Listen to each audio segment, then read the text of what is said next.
Higit pa sa yamang likas, may bibida rin ng bayan ng Quezon ang mayamang kasaysayan nitong may malaking gampanin sa salindlahi ng ating bansa.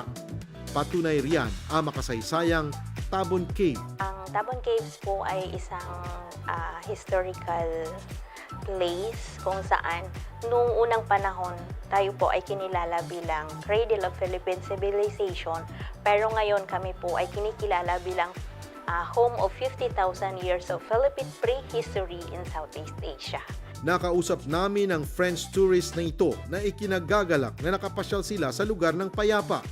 Sana raw ay mapanatili ng Quezon ang ganda nito at hindi matulad sa ibang tourist destinations na overcrowded at marumi.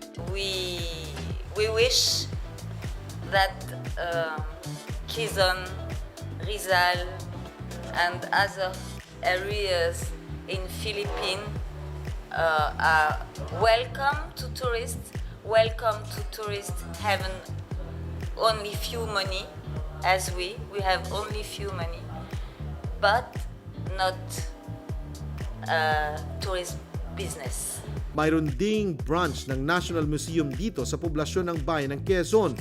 Dito, dinidisplay ang ilan sa mga archaeological artifacts na na-recover mula sa Tabon Caves Complex. Sakay ng isang bangka, personal na tinungo ng grupo ng Magandang Gabi Pilipinas ang naturang historical site. Bago pa man makaapak sa mismong yungib, kamanghamanghang tanawin ang agad na sumalubong sa aming grupo. Sa isang tingin lang, ang nasa aking likuran ay isang bundok lamang. Subalit sa malapitan, isang nakakamanghang kalikasan.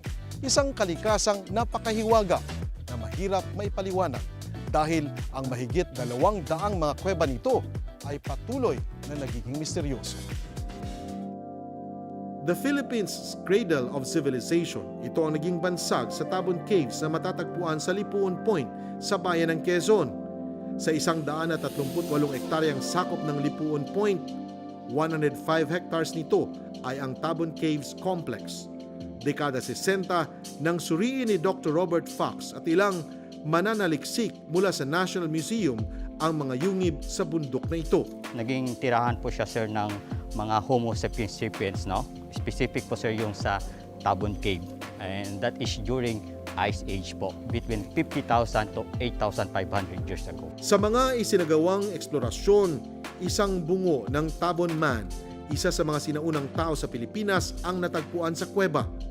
Ayon sa kanilang pag-aaral, nasa 22,000 to 24,000 years old na ang tanda ng na-recover na bungo. Bukod sa mga buto ng tao, iba't ibang lumang kagamitan gaya ng banga at alahas ang nakita dito.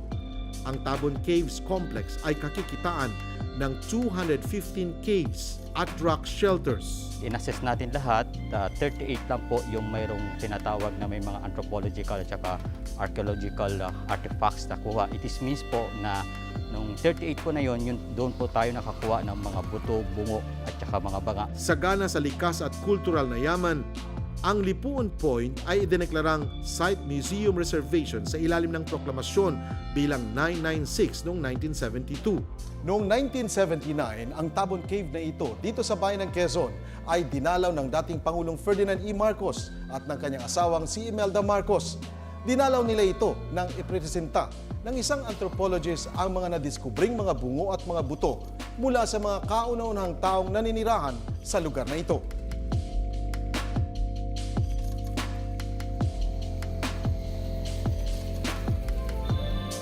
Ang National Museum ang kasalukuyang nangangasiwa sa Tabon Caves Complex. Noong 1991, sinimula ng tourism development nito habang noong 2011 ay idineklara ito bilang isang National Culture Treasure. Bukas para sa mga bisita ang Tabon Caves Complex. Paalala lang ng mga nagbabantay rito, maging responsableng turista. Ang amin pong hinihiling sa kanila, sir, ang una po, sir, siyempre, yung igalang po natin, no? Yung tinatawag nating mga nakatira po dito sa Tabon Cave, no? Tabon Cave Complex, no? Specific po tayo doon yung sa mga hayop natin, yung sa mga halaman natin, yun po siya. And then yung pangalawa po, specific din po kami sa tinatawag namin yung wag pong magkalat ng basura. At the same time po, isa rin po sa mga hinihiling po namin sa aming mga bisita as much as possible, pag naliligo po sila sa dagat o kaya pag namamasyal po sila sa mga dagat natin, as much as possible po, huwag silang maghuhuli po ng mga damang dagat. Kasi kasama po sa kinoconserve natin yon. At the same time, yung pamumutol po talaga ng puno ay yun po talaga ang binibigyan natin ng diin na huwag talagang puputol ng puno sa loob po ng ating area. On the other dimension, yung mga tao natin nakikita, andyan na sila. Sila ang may-ari nitong cave na ito. Kaya hindi dapat salaulain, ingatan, i-preserve.